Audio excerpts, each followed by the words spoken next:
and welcome to Market Domination. I'm Ines Ferre, live from our New York City headquarters.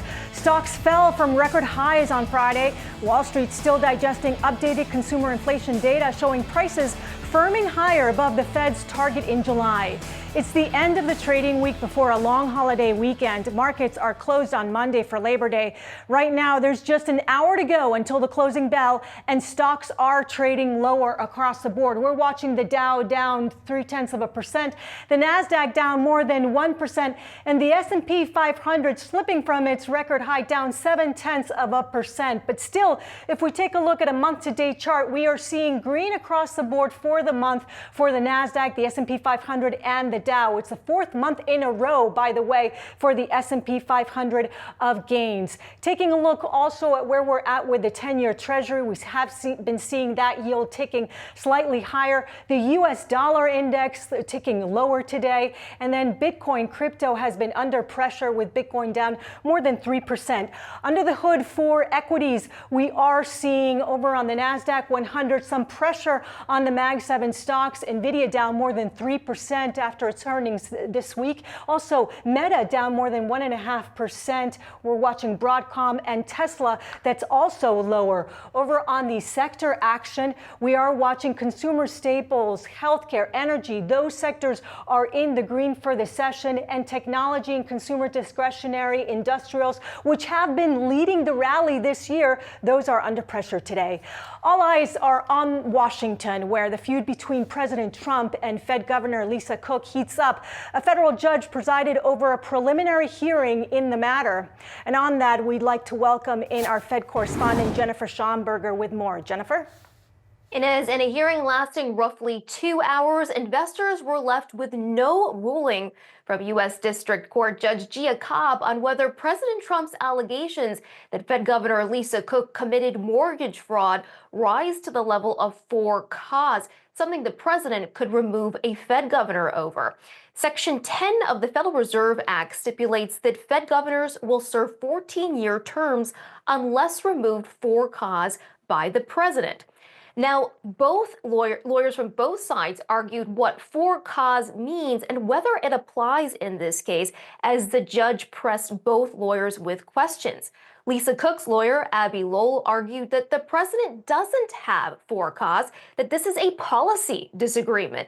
He invoked examples of how the president wants a central bank to lower interest rates, and when they haven't, he's gone after firing Fed Chair Jerome Powell. Lowell said that the conduct took place before Cook was nominated and confirmed by the Senate, and that if she did something, it did not rise to the level of for cause.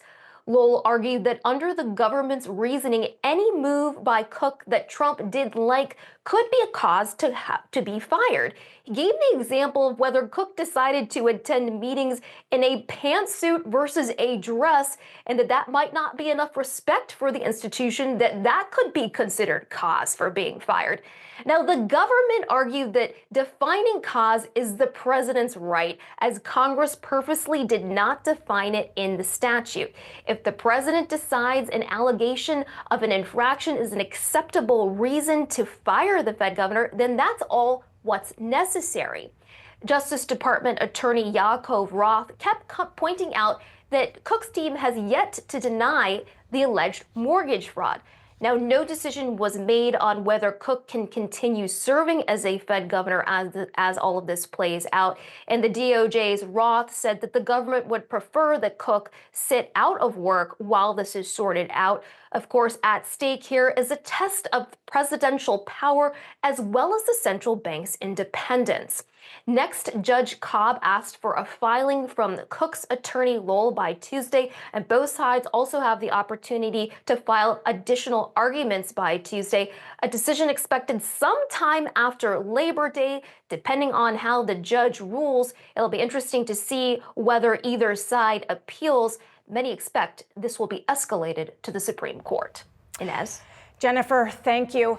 And for more on this legal battle between Fed's Lisa Cook and President Trump, let's go to Jim Bullard, former St. Louis Fed president and Purdue University Dr. Samuel R. Allen, Dean of the Mitch Daniels School of Business. Jim, thanks so much for joining us. What do you make of this, the Lisa Cook-Donald Trump conflict and how it's being handled right now? Well, it's very important. It's been in the news and certainly is an important thing to get resolved. I think the for cause, clause has not been tested, and this will probably go to the Supreme Court the way it's going, and then they will lay down a definition for us, and we'll see where it comes out. But the court has previously said that the central bank is maybe has special status. The Federal Reserve Act maybe has special status going back to the first and second bank of the United States. And so I think markets are betting that the Supreme Court will decide that this is not enough for cause. You do have to have due process somehow in this, and I guess that's what the lawyers are arguing about here. Jim, are you concerned about Fed independence? Yeah, I mean, I often say that it's not really Fed independence, it's arm's length from politics. It's kind of incorrect to say independence when you have political appointees. The 7 people on the board are political appointees. They have some approval authority over the president. So there is politics involved, but it's meant to be neutralized a little bit so that you don't get political volatility feeding into financial market volatility through the Federal Reserve. And if you can get that, you probably get better levels of interest rates. Otherwise, investors would have to put a risk premium into interest rates because of that volatility. So I think it is wise to have it arm's length from politics so that it doesn't get wrapped up in the day-to-day negotiations going on inside the Beltway. You must have seen the PCE data that came out, the GDP data this week that came out also. We have obviously been seeing a weak labor market. So what should the Fed be doing in September? I think the committee is going to reduce by 25 basis points. I think the market has a lot of probability on that outcome. And I think they can signal about what they want to do with the October and December part of their schedule, and then going into next year, they can lay out a pathway that is their expected pathway. But I think 25 is likely and probably the right decision for this point. And if there are more than 25 going forward, if this is the beginning of an easing cycle again, is there a chance that you could see yields on the long end going higher if it's too much too soon? Yeah, I think that would depend on the data. I think these jobs reports coming in weaker. We'll see what we get here for August, but that's giving the committee some room to maneuver a little bit down, even though inflation's above target. The policy rate is farther above target, above neutral than they would have to be to combat the inflation that they've got. So I think also the argument that any inflation that's in the data that seems to be caused by tariffs would be a one-time effect and not ongoing inflation. That's why economists wouldn't call it inflation. And that argument seems to be carrying the day with the committee. So that gives them also some room to maneuver both at the September meeting and beyond. About that one-time effect, because that is some commentary that is now among committee members, and this idea that, okay, this is a one-time bump, and then after that you should see inflation sort of easing. What if it doesn't? I mean, do you see a world where the Fed could say, okay, maybe it's not 2%, maybe it's closer to 3%, the target? Yeah, I mean, the committee just reaffirmed the 2% target, so I don't think that's changing. The question is, what are the right tactics to get there, given that you've also got the employment side of the mandate. So I think they've got a pretty good plan here. I think they can come down a little bit and then watch the data. And I've said, you could get as much as 100 basis points of policy rate reduction over the next year. But how much of that you'd want to press, be farther away, like a year away, and how much of that you want to bring forward into 2025 would be a decision that they could make, depending on how the data come in. And we know that you're on the short list for Fed chair. Hats off to you that is a difficult job to have. Have you spoken to Secretary Bessent or Treasury Secretary Bessent or the Trump administration? I have spoken with the Treasury Secretary, and I'm anticipating that we'll line up interview very shortly, working with his office on that. So we'll see. I think you got 11 candidates and a pretty busy Treasury Secretary. So it'll probably take quite a while to get through all the interviews, but I'm looking forward to it. All right. Thank you, Jim. And we're just getting started here on Market Domination. Coming up, AI is helping Alibaba shares surge. We'll explain what's behind the jump. Plus, a slide in semiconductor stocks is weighing down markets. We're letting you know what's most important to watch. And the stakes are getting higher when it comes to Fed watching. We're talking to an economist about the path forward for the Fed. Those stories and much more coming up.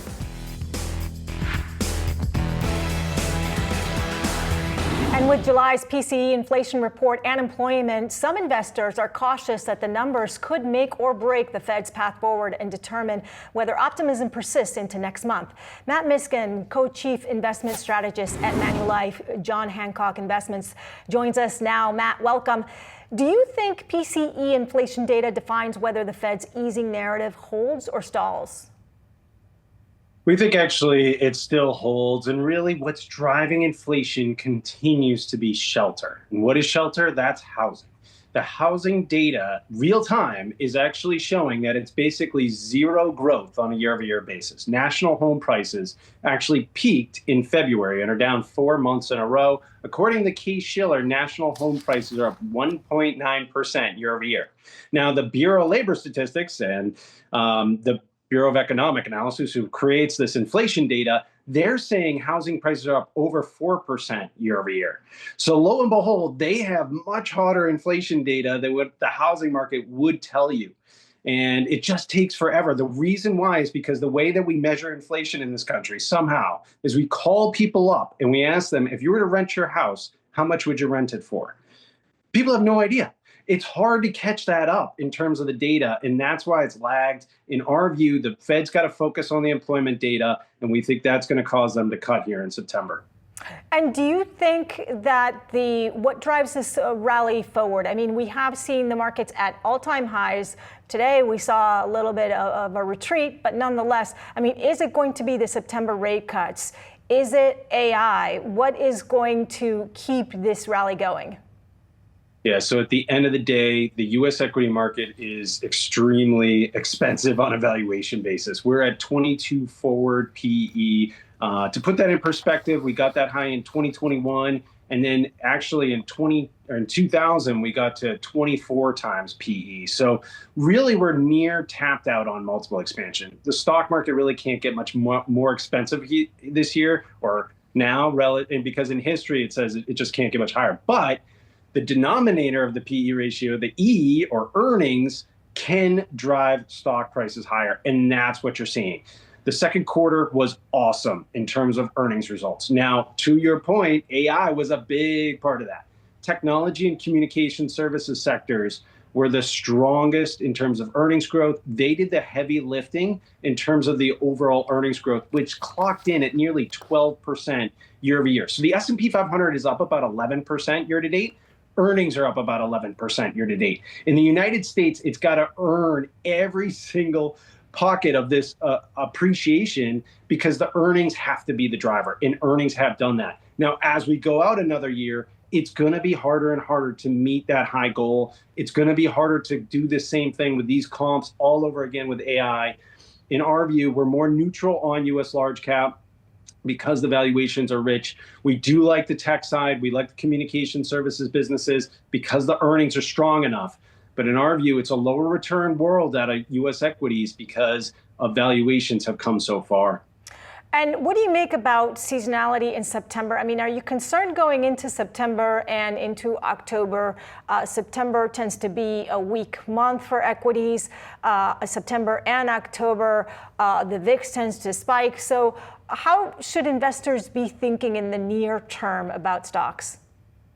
Yeah, so we go back to the macro fundamentals and kind of the macro trends, if you will. In August, the economy, in July and August, really, the US economy accelerated. In August in particular, and really, I don't know, I have two daughters where we just went back to school. Literally, this week was back to school week. Back to school shopping in the United States was banner. It was off the chart. It was awesome. Like, I mean, awesome economically speaking, not so great for households that are out there spending all this money. But what you saw, and then you saw state tax rebate days or, kind of tax benefit days. And so this drove more consumer spending, but it's also a pull through.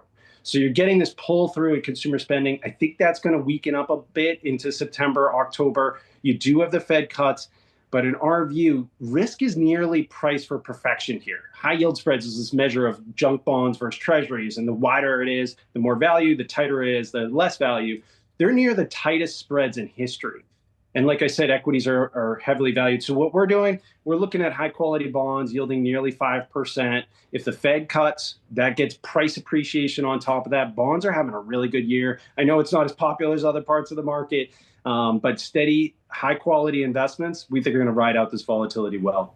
And what about the dollar? We've seen this downward trend in the dollar. Has that helped to sort of lift assets? But is there a point where it just gets a little bit too weak or we should be seeing some strengthening?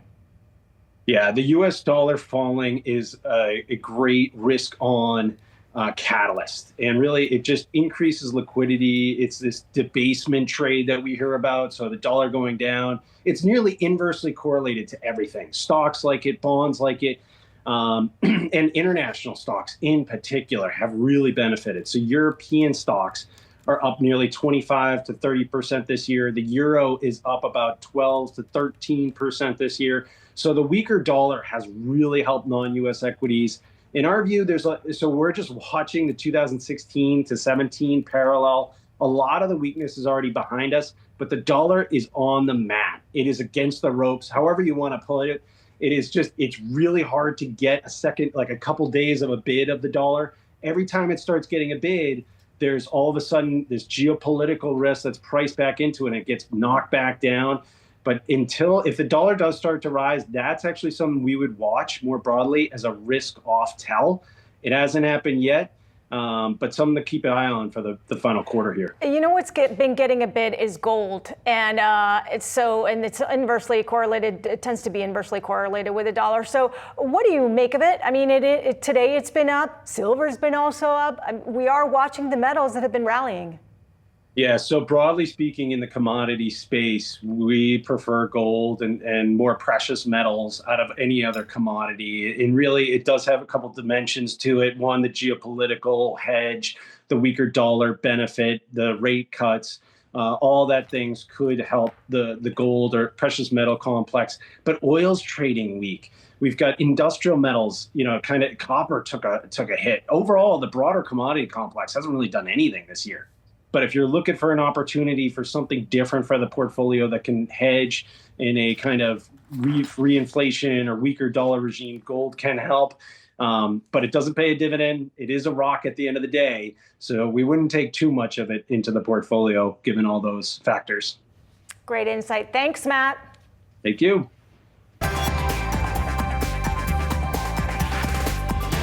And now time for some of today's trending tickers. We're taking a look at Alibaba chip stocks and Kraft Heinz. Starting with Alibaba, the company reporting weaker than expected revenue for the June quarter. However, shares rising as its cloud intelligence group saw accelerated growth driven by robust AI demand. Revenue from cloud intelligence growing 26% in the quarter. That's growth helping offset the company's drop in profit. Alibaba also putting pressure on chip stocks as the company reportedly developed a new chip for China. That's according to the Wall Street Journal. This comes as chip designers look to fill the hole left behind from NVIDIA after the chip maker faces regulatory barriers to selling its products in China.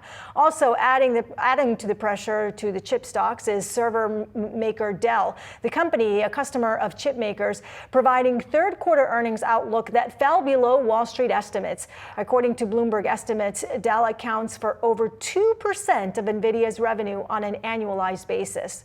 Lastly, Kraft Heinz reportedly nears a deal to plan to break up the company. According to the Wall Street Journal, a transaction could be announced as soon as early next week. The decision would split the company into two separate units focusing on grocery and sauces, respectively. The split would effectively reverse the Kraft and Heinz 2015 merger. Coming up, stocks are sliding amid renewed inflation concerns. We discuss the implications for the economy after the break. Stay with us.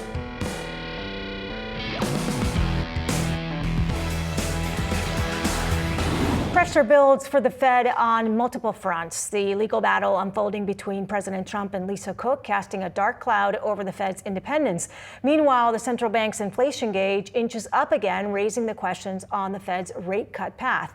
Here with more on the economic stakes at play is BMO Capital Markets senior economist and managing director Jennifer Lee. Jennifer, thanks so much for joining us. We've seen the cooling labor data. We are looking at persistent inflation or sticky inflation. How does the Fed react from here? Is a 25 basis point cut in September a shoo-in? No, I would definitely say never a shoo-in. We're going to be completely data dependent and watch the data as they come in. We still have a few more weeks, by the way, before that meeting. Also, thank you very much for having me on. This is a very difficult time, I think, for any central banker around the world, especially the Federal Reserve, when they're trying to balance their mandates. And, as Fed Chair Powell said in Jackson Hole, that he seems to be less worried about inflation these days and more concerned about jobs. And he's talking about the downside risk to the jobs outlook. So I think it's more these days, more of the focus is going to be on jobs and a little bit less so on inflation. I do want to say, by the way, if I could just jump into myself here, it's sort of interesting, the University of Michigan Consumer Sentiment Index was revised lower for the month of August, but I noticed that their 1 year and 5 year inflation expectations, even though they ticked up on a month-to-month basis, the actual levels were revised lower as well. So I thought that was kind of interesting and a good takeaway. So where do you see the U.S. economy? I mean, do you think that it looks resilient at this point? That is the word that's been, popping around in my head all day, is especially when I saw the U.S. Personal income and spending data, and the word resilient, crept back into my head. And I think that's the only way, or one of the ways to describe it right now, because even here we are, and heading into the Labor Day weekend, and we're still seeing growth. Albeit growth is slowing, the expansion is slowing, but we're still growing, and that's an incredible feat after all of the, the ups and downs of financial markets and with all the tariff wars and everything. The fact that we're still growing, GDP was revised higher to 3.3% in the second quarter again, and then the handoff to the third quarter is looking pretty good from what we saw from durable goods orders and shipments, and of course the personal income and spending data. So far looking pretty good as we enter the third quarter. So it's been a strong earnings season as well, and we've heard from a lot of companies about tariffs, and they've been able to sort of work around a lot of companies working around tariffs, whether it be switching their manufacturing from different places, or whether it be just reluctant to sort of raise prices on consumers. But where do you think that tariffs will eventually, how do you think that they will shake out for the economy, especially as we still have some, a pending one being with China? Right. So that's been like the $1 million question, is that, where is the impact from tariffs? Why is it not showing up yet on the inflation data? And, I ask myself that on a regular basis. And, we finally saw a little bit of a tick up in the July CPI figures. Whether or not we're going to see that again in August, remains to be seen, but that'll be another interesting report to watch. But there are a number of reasons, I think, why we haven't seen too much of this showing up in the inflation data. Number one, of course, we all knew about the front loading. Businesses were buying and importing whatever they could in the first half, so they're able to bypass a lot of the tariffs. So their prices that they paid were not as high as they could have been. There's also fear, of course, that the consumer is going to turn on them, and that's not the last thing that they want as well. So the prices of their pay has not been as high as they could have been, and especially now, as you mentioned, with that 90-day pause with China, I think we're at like 180-day pause at this point. So we're looking toward November-ish, November 10th, I believe, We'll see what happens with the trade deal. Hopefully, we will get a deal. But in the meantime, that pause alone is going to keep prices, I think, somewhat more moderate than they could have been if we did not have that extension. And do you think that eventually tariffs will be a one-off, or do you think that this is going to be something that sort of lingers more when it comes to prices?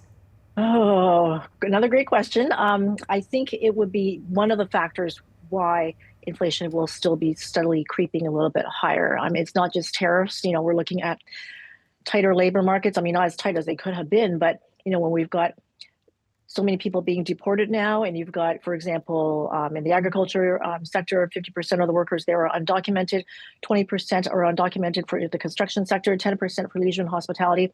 When you have a lot fewer workers, that's going to mean that price is going to start rising somewhat. You've got so many people, millions of people who are reaching that magic age of 65. As of last year, it's like 4.1 million Americans. They called it the silver tsunami. So many people are going to be exiting the labor force. So you're going to continue to see a tight-ish more labor market, which will keep pressure on wages. We could also put some pressure on inflation as well. So that's one of the reasons why. And one of the themes that we saw also during the earnings season was how the consumer is reacting to everything.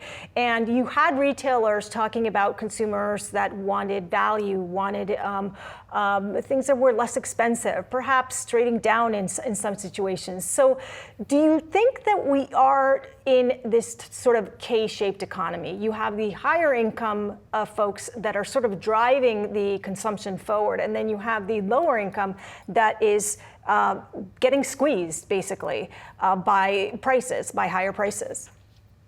I think that is an excellent way to describe it, and that is the case now, and I think it has been for a little bit now. But as long as, again, we continue to see wage growth, and of course we're seeing slower job growth as well, but wages are still rising. We had a 0.6% increase in July alone, which was a nice bounce back from what we saw in the previous month. So as long as we continue to see wages increasing, still steady jobs, we still have 7 million job openings out there that need to be filled, and that will benefit all Americans as well, for whatever echelons of the income structure that you're on, and that will be good news. But we're also seeing some more caution kick in. Again, just going by this July personal spending report, we saw pretty much across the board increase in spending, except two areas which I thought were kind of interesting that we saw pullback in: recreational services and dining out and hotel accommodations and things like that. Two areas of discretionary spending which are starting to see some pullback, and that indicates that even though the consumer is still spending, they are certainly becoming a lot more cautious these days. Cautious indeed. Thank you so much, Jennifer. And the U.S. is ending a global tariff rule known as de minimis exemption. This means imports valued at $800 or less will no longer be able to come into the U.S. duty-free.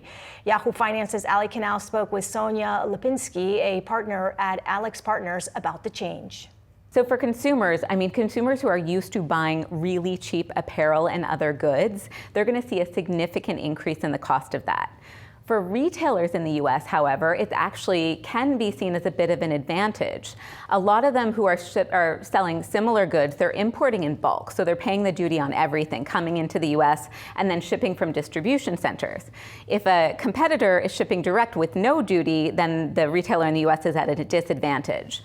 Now it's going to level the playing field a little bit. Even Forever 21 mentioned when they went bankrupt back in March that this was the de minimis was a significant contribution to why they were losing market share because they were competing directly with Shein. So for those that are in that same kind of competitive pool, they actually have more of the benefit is equalized. You mentioned Shein, and Chinese retailers like Temu, Shein, they lost their de minimis relief back in May. So this is not China, this is Europe. But what's the fallout been there, and what lessons could U.S. and European retailers take from that experience? Yeah, well, I think we're going to have to see, pricing is generally, we think, is going to go up across the board. Consumers have already started to see some of those price increases in stores, even this summer, but we really expect them to hit in the fall. Coming up, our executive editor Brian Sazi sits down with the CEO of Gap to discuss quarterly earnings. Stay tuned.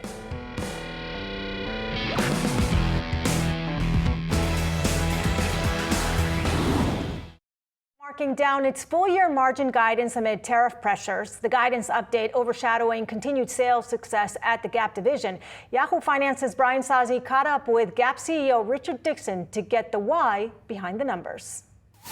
We have a good story to tell with Banana. It is an ongoing progressive story. We've been focusing on reestablishing the brand in the premium lifestyle space.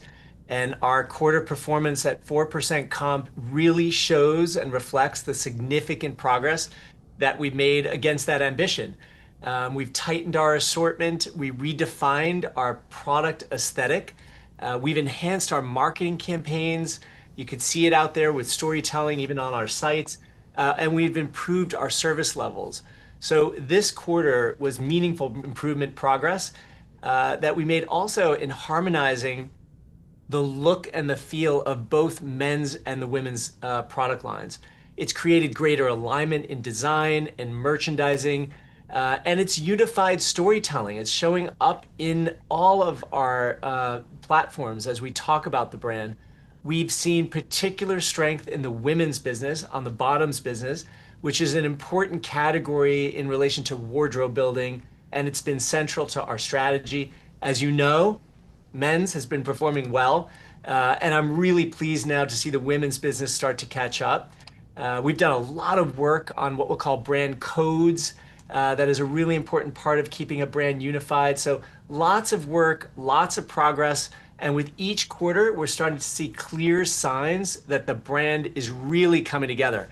I think our Q2 performance really demonstrates meaningful traction as our playbook gets executed and the reinvigoration starts to really take hold. I'm very pleased with the progress. Gap sales, as I mentioned, seventh straight quarter of positive comparable sales. This is an interesting moment in retail, Richard. There's a lot of unique partnerships going on between celebrities and retail brands. Are you surprised those partnerships are cutting through what is a challenged consumer? I mean, clothing has gotten more expensive, food has gotten more expensive, but here's somebody is going out there paying for a new pair of jeans because they see a celebrity wearing it on TV. Well, first of all, good brands are good storytellers. And Gap is continuing to deliver strong and consistent results because we're executing really well against our playbook with consistency. Brian, you're calling it out. This is the seventh consecutive quarter of positive comps for Gap. 4% this quarter is on top of a 3% comp last year. It is consistency with a brand that is now setting new records. And it's reinforcing our confidence that this brand has great growth trajectory. The playbook is working. Our latest example is Better in Denim. I mean, this campaign, which launched last week starring Cat's Eye, it has driven record-breaking response for the brand.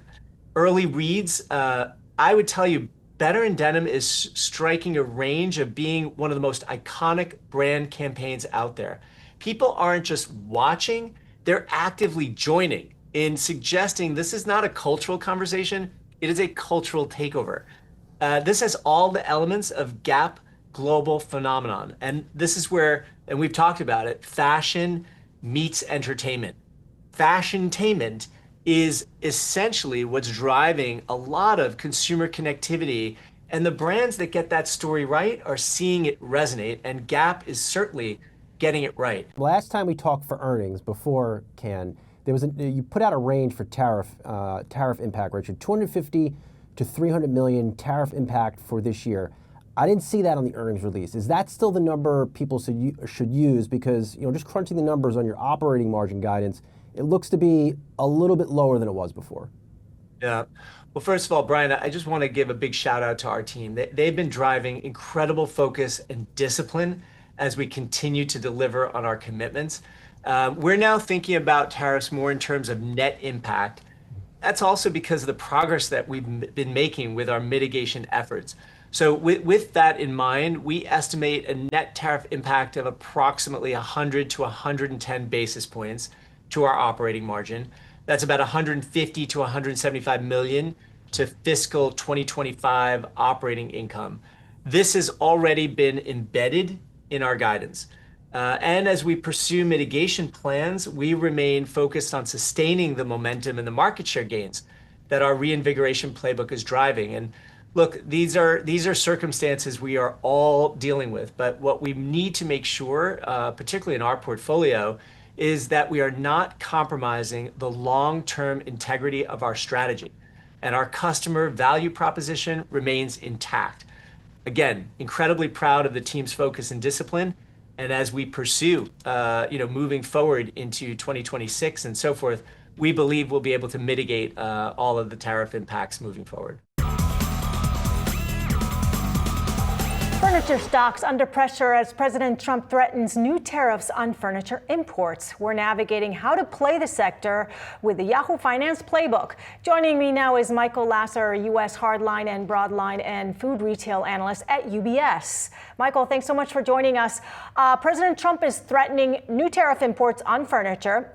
Are tariffs finally going to be the catalyst that brings furniture manufacturing back to the U.S.? And what does this really mean for companies in your coverage universe? So what it means for the companies in this universe, including Wayfair, RH, Williams-Sonoma, and others, is that the environment remains very uncertain and very dynamic. It's difficult to plan, manage, and organize when there's so much uncertainty out there. And the rules of the game constantly are changing. So whether or not there is more furniture manufacturing brought back to the U.S. remains to be seen. Obviously, if there's a significant tariff that's implemented, it will make it more economically feasible to do more of that manufacturing in the U.S. But for now, it remains to be seen. And let's talk about some of the names that you cover in this space. You have a buy rating on Wayfair. And what makes you so bullish on this stock? How much pricing power does Wayfair have to pass on costs? And will the momentum hold if the tariffs force price hikes? So remember, Wayfair is a marketplace model where it connects sellers of home-related products to buyers of home-related products. The sellers of those goods are the ones who really set the price, with some perspective from Wayfair. But if there are a certain set of sellers on that marketplace that are raising prices, buyers can go seek out lower cost alternatives on that marketplace. So in our view, this is a model that has more flexibility to navigate through the tariffs than others who have either a vertically integrated or a design-oriented model that may have less pricing power. And it's a very competitive space when you're shopping for furniture. Let's talk for a second about another name that you cover, also RH. You mentioned that by the end of the year, about 52% of its upholstered furniture will be produced here in the U.S. Does that reshoring theme bode well for RH given that trend? I think there's going to be a balance between what the home furnishings retailers and manufacturers can produce in the United States and in other markets. These companies are very sophisticated. They're very smart. They're going to go to wherever it costs the least to produce the goods. You yourself said that this is a very competitive industry, and that's absolutely right. The consumer's smart, astute, and willing to shop around to get a good deal. So that puts the burden on these manufacturers as well as retailers to ensure that they're offering the highest quality goods at the lowest prices. And Williams-Sonoma, that's another name that you also cover. You have a neutral on that stock. What's the story with Williams-Sonoma? Williams-Sonoma is doing a really good job. They're doing a good job of being early to trends. For example, Williams-Sonoma started to serve the business-to-business market before a lot of other retailers began to look at that segment. Similarly, it has really captured the dorm room trend. I don't know if you're familiar with this, but there is an emerging trend as college students move into their dorms to really bling out their dorm. And Williams-Sonoma, through its Pottery Barn, West Elm, and other divisions, has benefited greatly from that. So it's been quite astute in how it's been navigating through it. And the only thing that really keeps us holding back is it trades at a pretty good multiple at this point. how times have changed. When I went to college, it was just you get the bed that's there and the dresser that's there, and it looks like it's an old piece of furniture. But anyways, look, a lot of companies have shifted manufacturing out of China, and we've heard this over and over again. But they've also shifted some of the manufacturing to not just North America, but a lot of them to other Asian countries. And there are tariffs on other countries. So, I mean, are they really able to dodge tariffs if they're going from place to place, yet you still have the U.S. with tariffs on some of these countries? These companies are using all of the tools and levers at their disposal to try and navigate through the tariffs. That includes moving domicile of production, changing and re-engineering the products to make them lower cost, and when in doubt, using price as a tool to try and offset the cost. Remember, these companies have a fiduciary responsibility to maximize the value for shareholders, and they're not in the business of just assuming exogenous costs. So they're going to look to try and navigate through it any way they can. Thank you, Michael. Thank you. Have a good day. And it's time now for your earnings watch to what to watch coming up. Some big retail names: Dollar Tree, Figma, and Broadcom. Dollar Tree is set to report earnings before the bell on Wednesday, September 3rd. Analysts expect $4.47 billion in revenue for the second quarter and adjusted earnings per share of 46 cents. The retailer completed the sale of its Family Dollar business in the quarter. Analysts at Telsey Advisory citing the sale as a reason to be bullish ahead of the earnings. The firm upgrading the stock, saying the retailer's expansion of items at different price points and updated store formats could drive sales growth and profits. Figma is set to report quarterly results on Wednesday, September 3rd after the close, just over a month after its blockbuster IPO. The company has signaled revenue likely grew 40% in the period, but analysts see Figma's growth rate shrinking next year, slowing to around 20%. RBC Capital is looking for insights into how the company's AI product impacts results. And Broadcom reports third quarter results after the bell on Thursday, September 4th. Shares are up more than 20% over the past 3 months. Analysts expect $15.8 billion in revenue and $1.67 in adjusted earnings per share. Analysts see revenue from the company's AI business rising to $19 billion in 2025 and jumping to $30 billion next year. Broadcom announced a cloud partnership with NVIDIA this week. Analysts are bullish on the stock with 48 buys, 4 holds, and only 1 sell rating. And while we're wrapping up today's market domination, don't go anywhere. We've got you covered with all the action following the closing bell. Stay tuned for Market Domination Overtime.